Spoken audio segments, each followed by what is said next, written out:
Assalamualaikum warahmatullahi wabarakatuh. Ketemu lagi dengan saya Andi di channel Om Andi.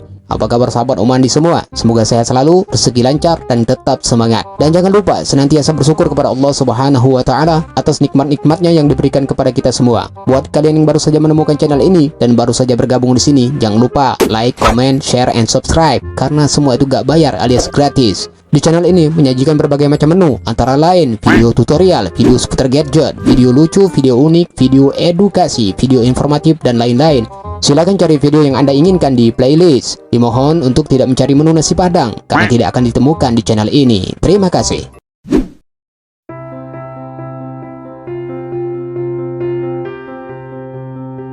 Sejak zaman dahulu, orang sudah hobi mendokumentasikan diri mereka melalui lukisan.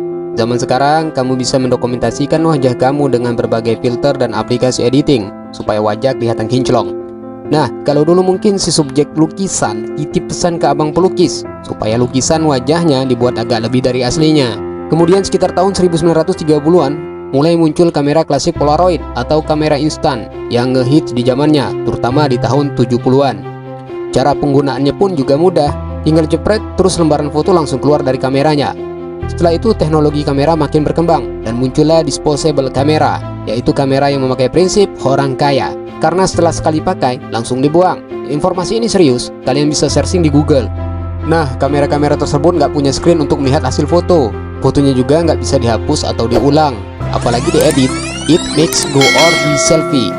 Hasilnya bisa bagus atau kurang bagus. Era tahun 2000-an barulah muncul kamera-kamera yang canggih yang kita temui dan gunakan sekarang ini. Oke, setelah panjang lebar kita membicarakan tentang perjalanan evolusi kamera, sekarang kita masuk kepada benang merahnya. Siapakah sebenarnya penemu pertama kamera? Langsung saja kita simak videonya. Salam olahraga.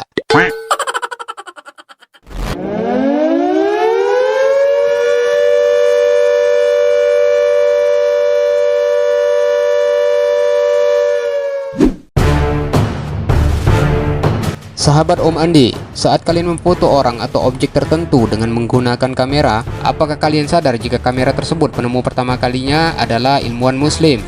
Dialah Abu Ali Muhammad Al-Hasan bin Al-Haytham atau Ibnu Haytham, atau ada yang menyebutnya Ibnu Haytham.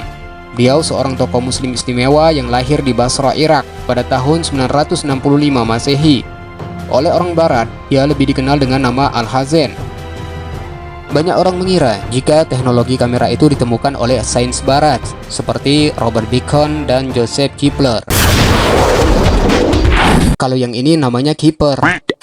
Teknologi kamera itu sangat penting karena manusia bisa merekam dan mengabadikan beragam bentuk gambar, mulai dari sel tubuh manusia hingga ruang angkasa.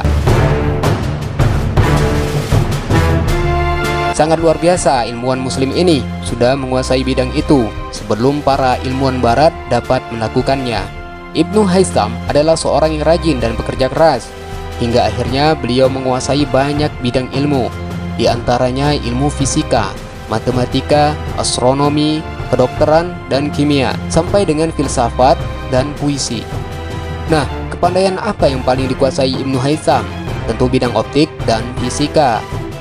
Namanya mulai masyhur di Mesir saat pemerintahan Khalifah Al-Hakim pada tahun 996 sampai 1020, dan beliau wafat sekitar tahun 1039 Masehi. Lalu, bagaimana cara Ibnu Haytham menemukan prinsip dasar kamera optik ini?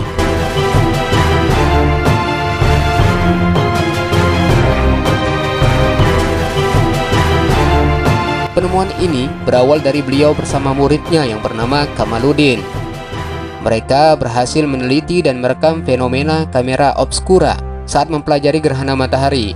Ia mencoba membuat lubang kecil pada dinding yang bisa memungkinkan citra matahari semi nyata diproyeksikan melalui permukaan datar. Nah, ilmu optik yang berupa kamera obscura inilah yang mendasari cara kerja kamera yang digunakan pada saat ini. Pada saat lalu, teori kamera obscura ini kemudian mengilhami penemuan film, yang kemudian disambung-sambung hingga bisa dibuat seperti cerita dan disajikan pada penonton.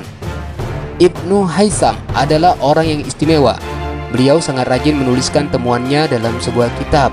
Tercatat sekitar 70 kitab telah dihasilkannya. Kitab yang paling hebat adalah Al-Manazir, buku tentang optik, yang telah diterjemahkan dalam bahasa Latin dengan judul Optique de Saurus. Kitab atau buku ini sangat penting karena selain mengkoreksi keyakinan salah sejak zaman Aristoteles mengenai proses melihat, yakni jatuhnya cahaya ke mata bukan karena sorot mata.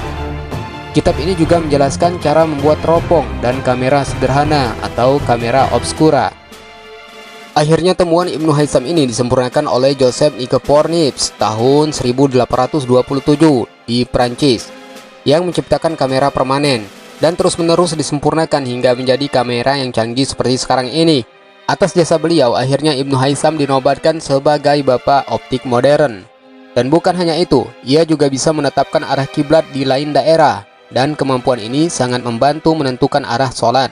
Buku-bukunya antara lain Al-Jami' fi Usul Al-Hisab, berisi mengenai teori-teori ilmu matematika, kitab At-Tahlil wa At-Tarkib yang mengenai ilmu geometri, makalah fil Istikhraj Simat Al-Qiblah yang mengupas mengenai arah kiblat, dan lain sebagainya.